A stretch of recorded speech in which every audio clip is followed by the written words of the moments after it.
Hamlen Homes collapses. Let's have a look. Hello everyone, Florian here and welcome to another episode of HeiseSays. Grab your stein of coffee because another builder has gone under, this time a Perth builder. And well, before we have a look at that, let me just remind you the number of builders that have gone under. Well, the video series that we're doing now here, it's getting quite extensive. You can certainly go through the playlist.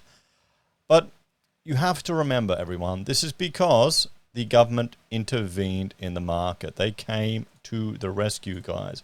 They kept zombie companies alive. They changed the rules so businesses could trade while insolvent. And yesterday we saw a builder going bust due to historic factors, which means that, well, back in the day with the lockdowns, the other interventions, they could trade while insolvent, they could break the rules, and then you think, you get, okay, that next job, that'll be the money that comes in to set everything right. And you're just chasing your tail. You're robbing Peter to pay Paul. It's a mess. It is a bloody mess, guys. You can see the external administrations tanked, which sounded good, but now they're starting to creep back up. They're returning to normal. That's not what we want. None of this is just magic, and none of the articles that we're looking at are talking about this, guys. We can see here the cash rate was crashed to nothing, okay? And people believed that it would stay that way until 2024. I don't blame them for trusting them. Well, I feel sorry for them for trusting the media, to be honest.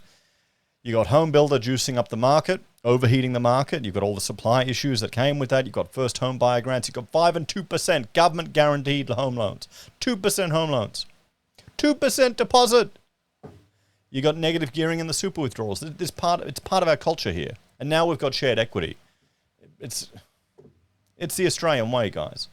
We have to remember all of these issues that have led to this mess that we're seeing, builder after builder after builder.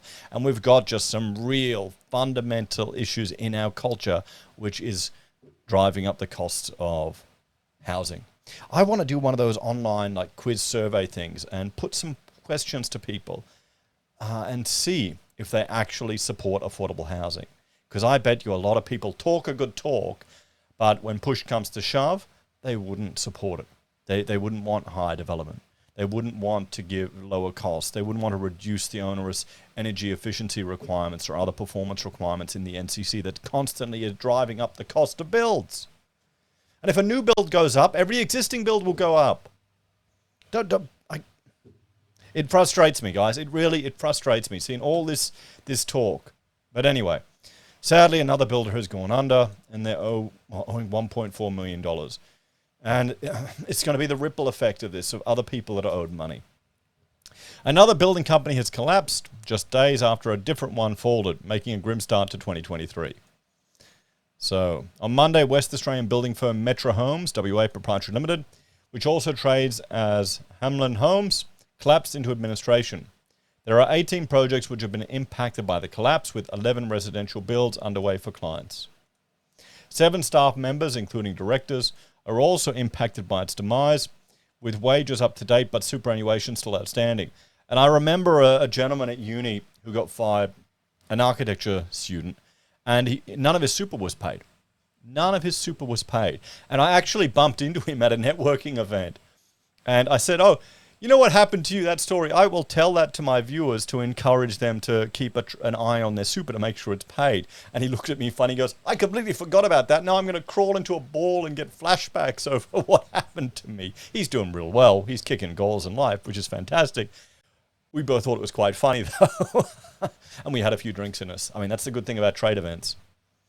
The firm owes 30 creditors $800,000, and there is $600,000 worth of outstanding debt due to the ATO.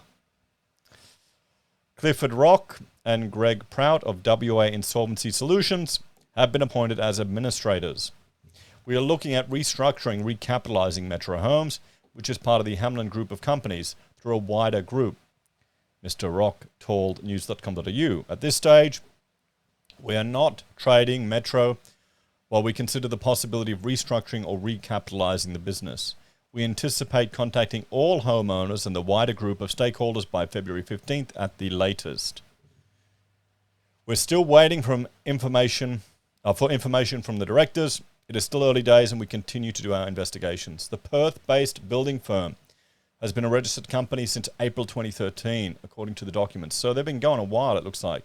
And their Facebook and website are no longer active. Yeah, I tried to find it. I couldn't find anything, guys. The West Australian reports that some projects had stalled for months, causing one customer to seek legal action. Its offices have also reportedly been shut down, so it looks like they were in trouble. They'd also secured a $42 million building gig as one of the developers on a residential development with townhouses and apartments. The development slated for East Victoria Park had been approved, but building had not yet commenced. It's unclear how many staff are at the company and affected by its collapse. The demise of Hamlen Homes comes at the same time that another building firm collapsed. On Monday, news.com.au reported that major New South Wales apartment developer EQ Constructions had gone bust, and we talked about that there. The construction industry has been struggling, and yes, again, they're going to remind us of all of the issues. Supply chain disruptions, skilled labour shortages, skyrocketing costs of materials and logistics, extreme weather events, but never the fact that the government uses the housing as a pinata to stimulate the economy, and that has flow-on consequences. We have to realise that perhaps it's not the best thing that they're manipulating this sector like this. It's just their bloody, we need to stimulate the economy, bash, bash, bash, outflows, gimmies. And it's not any good for the tradies and the people in here. I mean, let me rant over this and we'll flip over. I'll merge. Hang on. It's a profitless boom. This is the thing. What some people don't get, I see in the comments, people are going, oh, it's greedy builders taking on too much work. No, it's not. It's you always want to take on a decent amount of work. But the problem is, if the jobs take longer because of things beyond your control, if prices go up artificially because of market interventions, if lockdowns and government restrictions on labour access to site cause even more delays and problems, and then the fact that you've got businesses that are able to trade while insolvent, just spreading debt and debt and incompetence throughout the whole industry as they collapse and bring others down with them. This is just a mess, guys. This is just a mess. And we have to take a step back and realize what's led to this. No one wins. No one wins in this situation. The builders don't win, they're going bust. The homeowners don't win, their houses aren't getting finished. The people who got the home builder handouts don't win because the market was overheated and they ended up paying more anyway. No one wins in this. I don't think we're going to learn, though, are we? It's just going to be the same thing again. Anyway, tell me your thoughts on this one, guys. Thanks for watching. Check out Heise BIM and Heise Does for other content I create. If you're a fan and want to support us, you can on YouTube or Patreon. Use our referral links, buy our pocket squares, or call us if you need an architect. And I will see you in the next episode of Heise Says. There you go, guys. Another one. It's almost a daily occurrence at the moment, isn't it? Boy.